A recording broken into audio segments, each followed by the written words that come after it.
გამარჯობა.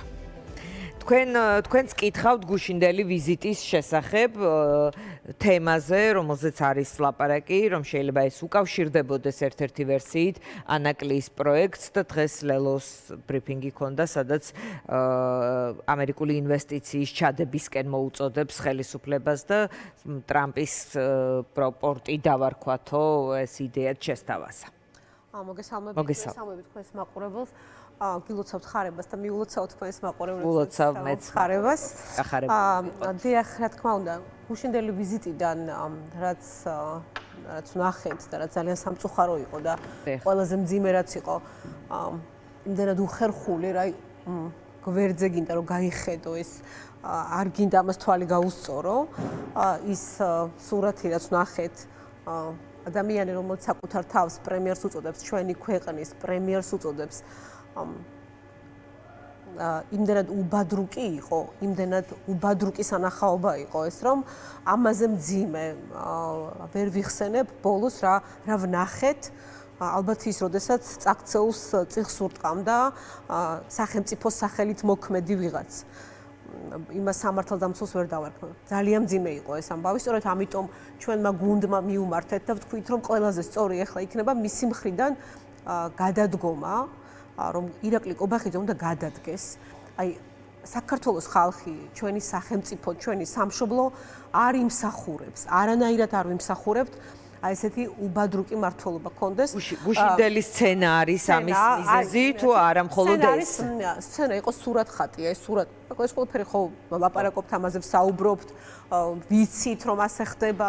რა დაინახეთ? გეთანხმებით რომ ძალიან მძიმე იყო ეს, იმიტომ რომ უხერხულად მოძრაობდა და ჩანდა ვინ იყო მთავარი, ვინ არ იყო, მაგრამ აი თქვენ რა დაინახეთ ახლა გუშინ ისეთი, რაზეც შთაბეჭდილება არ გქონდათ რომ ეს ასეა და უნდა გადადგეს კობახიძე ამ კადრების ყვალდაკვალ. პირდაპირ გეუბნებით, ჩვენ სახელმწიფოს ხალხი ვართ, ჩვენ სახელმწიფო გვინდა.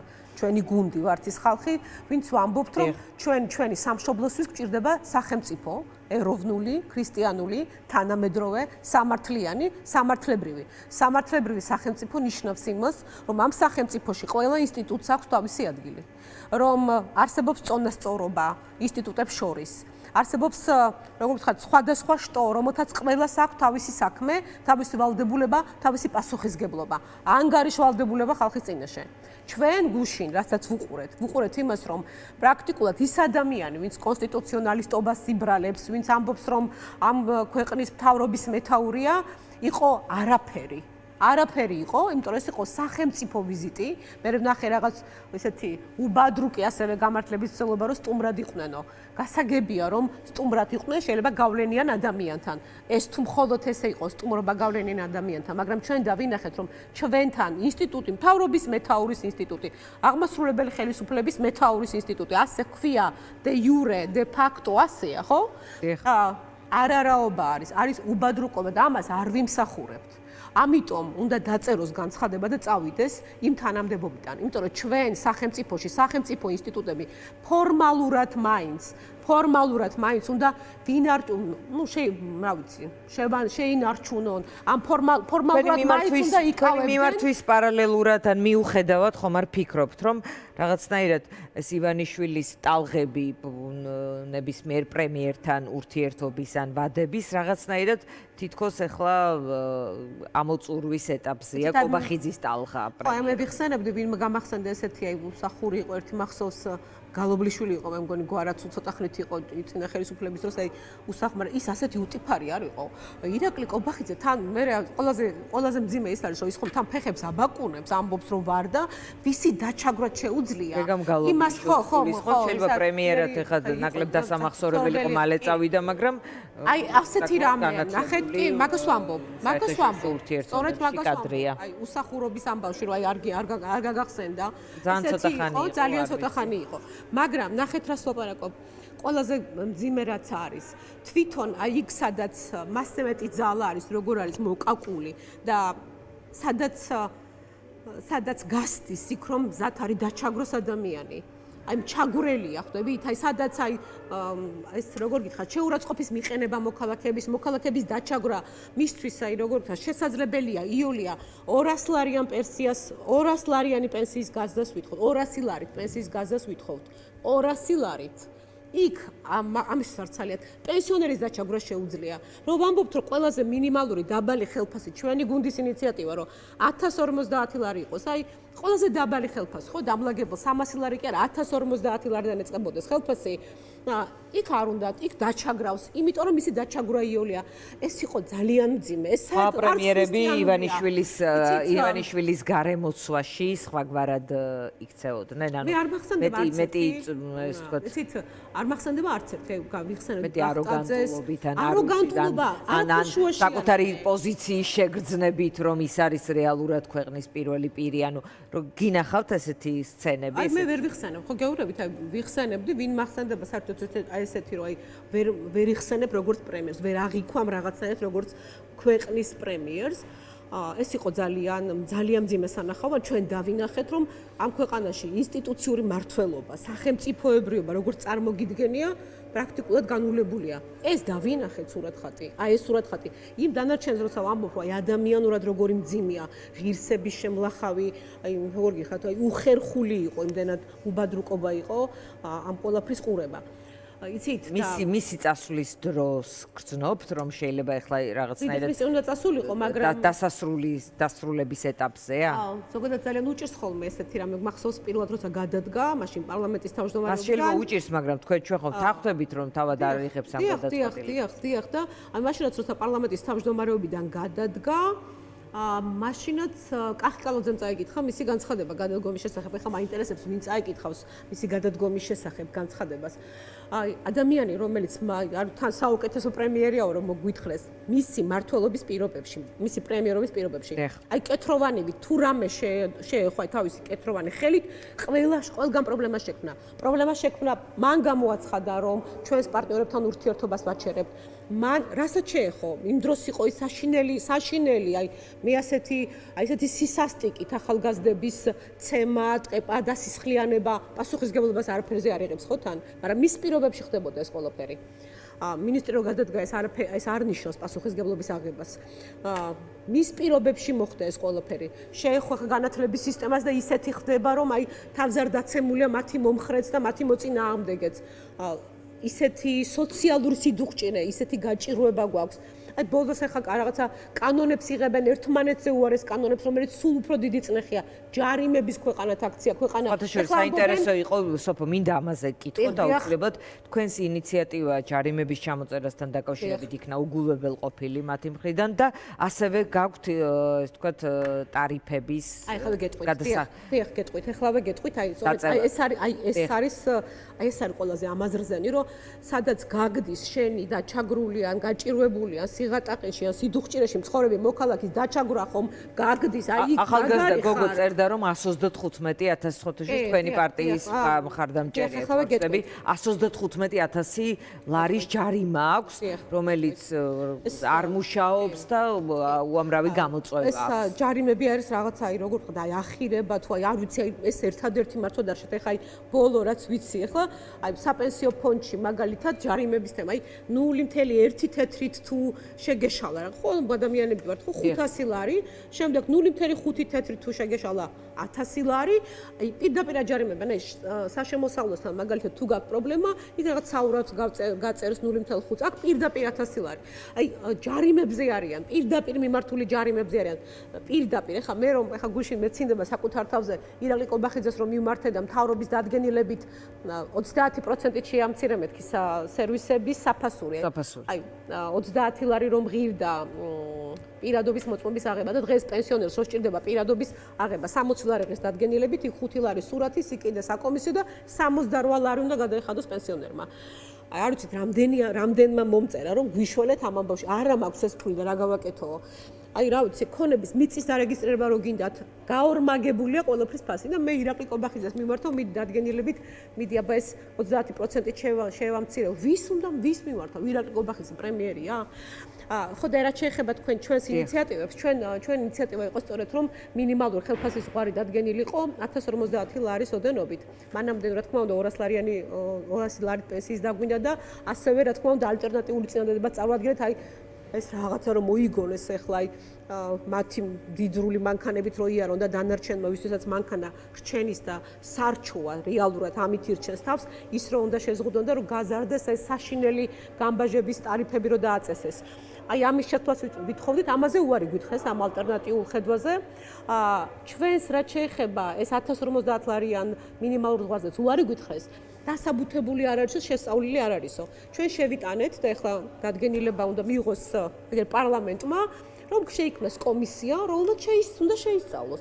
ჩემი შესწავლილი არ მოგეწონა, ჩემი მოტანილი არგუმენტები არ მოგეწონა. მოდით, აი, კომისია ვიმსჯელოთ ამ კომისიის ფარგლებში. თუ რამის გამკეთებლები არიან და თუ გამბედაობა ყოფნით რეალურად პასუხისგებლობის აღების, მაშინ უნდა შემოვიდნენ აი ამ კომისიის საქმიანობაში ჯერ დადგენილებით უნდა შეიქმნას ეს კომისია, შექმნან ეს კომისია და ვიმსჯელოთ თუ მართლა აწუხებთ ამ ქვეყნის ბედი, მაგრამ აბა ვის აწუხებს? რაც შეეხება ჯარიმებს, ხვალ გამოდის ეს კანონპროექტი იურიდიულ კომიტეტზე პარლამენტში, სადაც ჩვენ ერთი კონკრეტული მუხლით 174 პრიმა მუხლით დაჯარიმებული მოქალაქეებისთვის ამ ჯარიმების და საურავების ამნისტიას ვითხოვთ. ეს ერთჯერადი აქტია და ამას ვითხოვთ და ეს არის ხვალ. ძალიან საინტერესოა რა გადაწყვეტილებას მიიღებენ. ამასთან დაკავშირებით ჯერ არ ვიცი. ეს ხვალ გვაქვს. ვის ეხება კიდევ ერთხელ რომ განო ყველა იმ ადამიანს აი პოლიტიკური აქციების დროს დაჯარიმებულებს. ეს არის ერთი კონკრეტული მუხლით 174 პრიმა მუხლით და გამოცემული ჯარიმები და საურავები გადახდილით და გადაუხდელით აი ყველაფრის ამნისტია რომ მოხდეს. გადახდილი უკან დაუბრუნდეს? რა თქმა უნდა დაუბრუნდეს უკან. დიახ, რა პრობლემაა? არა, კარგია გადასარევია, მაგრამ კი ბატონო, გადასარევი, მაგრამ რამდენად იზამენ? სამართლებრივად ამნისტია სამართლებრივად შესაძლებელია, ფინანსურადაც შესაძლებელია, თუ სახელმწიფო ვარ და თუ სამართლებრივ სახელმწიფოს ნიშანწყალი მაინც ადმე დაგვრჩა, შესაძლებელია, რა თქმა უნდა, ჩვენ სახელმწიფოს ხალხი ვართ, ხო, ჩვენ სამართლიანი სახელმწიფოს ხალხი ვართ და ამიტომ არასოდეს არაფერს არ მოვითხოვ, რაც სახელმწიფოს დააზიანებს. აქვთ აი წარმოუდგენელი რაოდენობის საშინელება არის, აი და ალბათ აქ თან ნახეთ ყველაზე საინტერესო იყო, ძალიან გაჭირდა კონკრეტული ინფორმაციის მოპოვება. რამდენი არის ეს ჯარიმა? იმიტომ რომ ინფორმაციას რო ითხოვ, ну კი, რაც შინაგან საქმეთა სამინისტრომ გითხრა, რამდენი გამოწერა, მაგრამ 5000 ლარიანი იყო, 7000-იანი, 15-იანი, ესეც კი არ ვიცით. აი რო გთხოვენ ხოლმე, რომ პატივი გვეცით, თუ რატო არ გწევთ პატივსო? მე რომ ვცემ პარლამენტს პატივს, რომ ვარ იმ რაღაცა აი ამ ძიმე მდგომარეობაში იქ და ამ ყველაფერს ვიქმენ, როგორი რთულია ჩემთვის, მაგრამ შენი აღმასრულებელი ხელისუფლება არსებს პატივს ამ პარლამენტს. პარლამენტის წევრი კითხვას რო უგზავნი, პასუხი ხო უნდა მოგცეს? ფინანსთა სამინისტრომ ხომ უნდა გიპასუხოს პასუხი? და ხო გაქცეს პასუხი და გითხრას. რამდენი ადამიანი ყავთ დაჯარიმებული? არა, რამდენი იყო ახლა თქვენ ციფრი რამდენია? რამდენია უკვე ჩარიცხული? ხო, აი დიახ, რამდენია ჩარიცხული? ისა მოკლებული ვარ ამ შესაძლებლობაზე. დიახ, დაახლოებით ეს არის 40 მილიონიდან 80 მილიონამდე, მაგრამ არ ვიცით რამდენი არის უკვე ბიუჯეტში ჩარიცხული და რამდენი არა, იმიტომ რომ ადმინისტრირებას გაუჭირდათ. შინაგან საქმეთა სამინისტროს გაუჭირდა ამ ყველაფრის ადმინისტრირება. ძალიან ბევრია ვისაც ეს ნიშანი არის, რომ შეიძლება რაღაც თანხმობა მისცენ ამ თქვენს ინიციატივას. აი თავად ოცნების წარმომადგენლებთან არ ქონიათ კომუნიკაცია, თქვა ასეთი ტიპის კომუნიკაცია არ ხდება, მიუხედავად იმისა, რომ პარლამენტში ხართ ერთად ხართ. არა, ნამდვილად არაფერი კულუარებში მათთან სასაუბრო არ მაქვს, იმიტომ რომ ეს არ არის ის ხალხი, ვისაც რაღაც კულუარებში პოლიტიკა უნდა აკეთო, ერთ ნაბიჯზე არ ინდობიან და ან ვისი სიტყვა უნდა ვინო, ვის სიტყვას უნდა ვენდო, ან როგორ გითხართ, ახლა ირაკლი ყობახიძე მის არ იცის, ხვალ იქნება თუ არა პრემიერ-მინისტრი. ეს არ იცის და ახლა იქ ვიღაცა რაღაცას მეტყვის, მე მინდა კანონით მიღებული გადაწყვეტილება ჩაიწეროს და მიიღოს გადაწყვეტილება პარლამენტმა, იმიტომ რომ ჩვენ საპარლამენტო რესპუბლიკა ვართ. ეს კიდევ აი როგორ აგიხსნათ, აი ჩვენ ხო ვართ საპარლამენტო რესპუბლიკა, დიახ. საპარლამენტო რესპუბლიკაში პარლამენტი ხომ განსაზღვრავს საშინაო და საგარეო პოლიტიკას ქვეყნის. როგორი უნდა იყოს ყველა მიმართულებით, ხომ ამას განსაზღვრავს. არავის არ აქვს განცდა, აღქმა თვითონ პარლამენტშიც კი საკუთარი პასუხისგებლობა გავლენა, თუნდაც გავლენა გააზრებული არ აქვს იმ მოქალაქე, ვინც იმ დეპუტატებს ვინც იქ არიან. შენ ხომ და გესმოდეს რომ საპარლამენტო რესპუბლიკაში შენ რომ სკამზე ზიხარ, იმ სკამზე უფრო ძლიერი, გავლენიანი, მნიშვნელოვანი სკამი არ არსებობს. ამას ვერ იაზრებენ ეს ადამიანები. ხო გვეცოდინება? ხო გვეცოდინება. აი კიდევ გეტყვით ერთ მაგალითს, ახლა ვკითხულობ რომ ეკითხებია რა რომ ვფიქრობდი რატომ ამდენი წელი ამედი თქვენ ხო ახლა ვუყურებთ ამ პოლიტიკას რატომ ვერ მოვახერხეთ რომ ამ ქვეყანაში ერთხელ მაინც მეღირსოს კარგი პოლიტიკოსი, კარგი პოლიტიკა, კარგი ხელისუფლება ან ხალხისთვის რაღაც რო კეთდებოდეს რატო ვართ ისევ ასეთ გაჭიროებაში თუ ამდენი ფული შემოდიოდა გარედან თუ ჩვენი ბიუჯეტი სწორად იხარჯებოდა და აი ვკითხულობ ახლა აი ამ აუდიტის დასკვნებს აი მე არ ვიცი რომ აი ცხარეცრემლებით უნდა ვიტიროთ ხო ხანდახან ისეთი უნამუსობა არის ყველანა ბიჭზე. ისე იპარავდნენ ყველგან, ისეთი დამოკიდებულება ჩვენი ყველა საერთო ფულისადმი. აი, რა ვიცი, აი 30%-ს მაინც ეს საკუთარი საქმე გაეაზრებინა, საკუთარი პასუხისგებლობა ერის, ხალხის, საკუთარი თანასოფლელის, საკუთარი თავის, აი საერთოდ არ, აი, ოღონდ დღეს მოხაპონ რაღაცა და ხვალ, რა ვიცი, ქვაზე არ დარჩენილაო. ერთ მაგალითს მოგიყვებით, მაგალითად, ეხა კასპის ბოლოს კითხულობ, ეხა კასპის აუდიტის დასკვნებს, კასპის მერის საქმიანობის შესახებ. აცხადებს ტენდერს კასპის მერი, იღებს მონაწილეობას ვიღაცა, კარგი გეტყვით და კონკრეტულ მაგალითი მინდა გითხრათ. საინტერესო. და იღებს მონაწილეობას რომელიღაცა ორგანიზაცია, კომპანია, მას დაახარვეზეს, მოკლედ იმას აკეთებს, რა ქვია, ჩაშალა ტენდერი, თავიდან აცხადებს მერე ტენდერს. და ისევ ის კომპანია შემოდის, ოღონდ ტენდერი ცხადება უკვე უფრო მეტი ფულით და ის კომპანია უკვე იგებს. ანუ იქ უკვე ფული ერთმანეთში, ანუ დალაგდნენ და იქ უკვე რაღაცა ფული წაიღეს. უამრავი მაგალითი შტაბეჭდილებას რა ხდებოდა? და ძალიან ბევრი და კიდევ ერთს ვიტყვი და თუ მომცემთ უფლებას, რა თქმა უნდა, ეს ერთი წუთი რომ ჩვენი მთავარი პრობლემა რაც არის პოლიტიკაში არის ის რომ ადამიანი არის გამქრალი. აი, ჩემთვის ყველაზე მთავარი ეს არის, ყველაზე მთავარი პრობლემა იმ პარლამენტშიც, როცა უსმენ, ხო? აი, მადლობა. შენ შეგაწუხონ, შენ მოგაყენო შეურაცხყოფა, რაღაც გითხრან დაგაკნინონ, მაგრამ ადამიანი, აი საქართველოს მოქალაქე, სად არის ამ დროს? აი ეს არის ყველაზე მთავარი პრობლემა.